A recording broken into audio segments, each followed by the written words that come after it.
What if I told you that an anime, that I always talk about on this channel, inspired a whole form of car culture that is very specific to one form of racing? I'm KJ, and today's this story.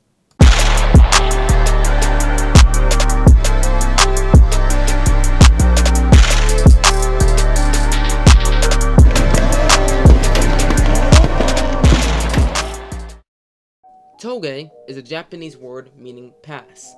It refers to mountain pass, or any of the narrow, winding roads that can be found in the mountains of Japan and other geographically similar areas like the Nürburgring in Germany. Due to many mountain passes in Japan having a huge incline and being very steep, engineers place a series of S-bends and steep roads that provide access and form of high mountain elevations.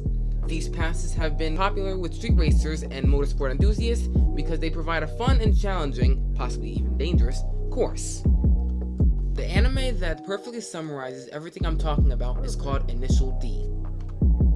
Initial D is an anime that follows an 18-year-old boy named Takumi Fujiwara who delivers tofu to a nearby hotel by driving on a mountain pass named Mount Akina. He does this because of a family business that his father runs named Fujiwara Tofu Shop.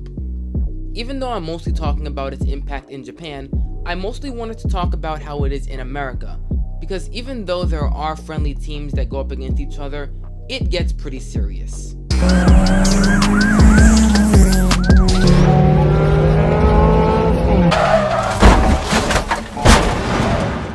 See, while the Japanese people are mostly focused on leisurely drifting, the Americans are more focused on the times they get while racing. 3 things to remember about Touge driving is concentration, respect, and skill level, which is the most important factor. In Touge terms, concentration is the ability to focus on the line you're taking right now, and also have the ability to plan the lines you're going to take for the next few corners. This is what most Initial D characters failed to do, which is why they had to explain to their team leader that 8086 car go fast. Something that I should add on about racing lines is that there's 2 types of lines, the inner line and the outer line. The inner line is when you're mostly focused on trying to stay as close as you can to the apex, as shown on the blue line, as possible. But if you're focusing on taking the outer line, then you're more than likely focused on trying to have as much entry speed as possible. The second factor about Touge racing is respect. Just like any other road that isn't a Touge, don't do foolish things to other drivers. What I mean by foolish driving is driving very close to people, honking, or even flashing them with your high beam lights.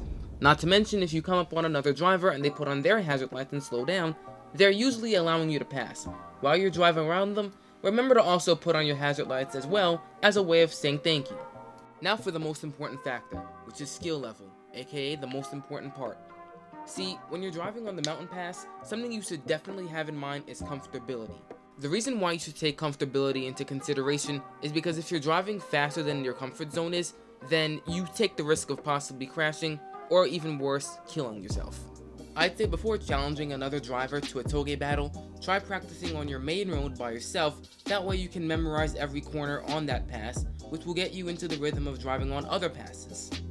Alright, so now that we've gone over the 3 factors about Touge racing, we can now go over the 2 different Touge racing styles.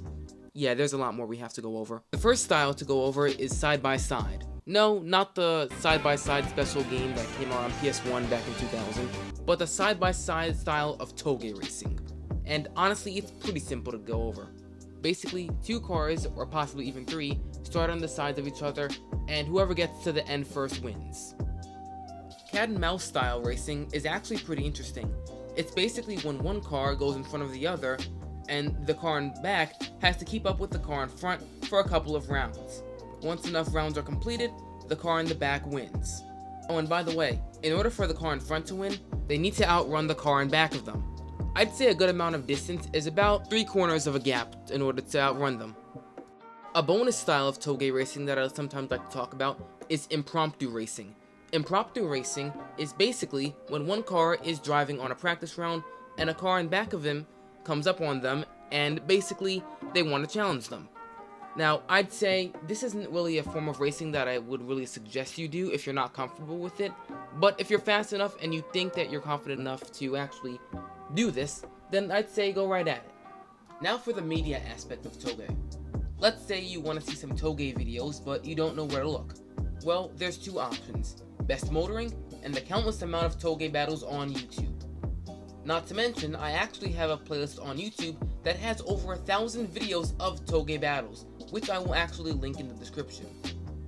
Best Motoring is pretty much a show where the directors take two cars that were heavily modified by popular tuning companies and race them against each other on the infamous Cxdy Touge. Speaking of Cxdy Touge, there's a popular YouTuber by the name of Noriyaro who does videos on Cxdy Touge drifting quite often. I'll also link his channel in the description. If there's one thing I'd like you guys to take away about this video, it's that Touge racing is a very underrated form of car culture and to be talked about a lot more. If you ever go to your local mountain pass, don't be afraid to ask questions with more experienced drivers, because they're more than likely willing to help you out on certain things. Anyway, I hope you guys enjoyed watching this video, and I hope to see you on the next story.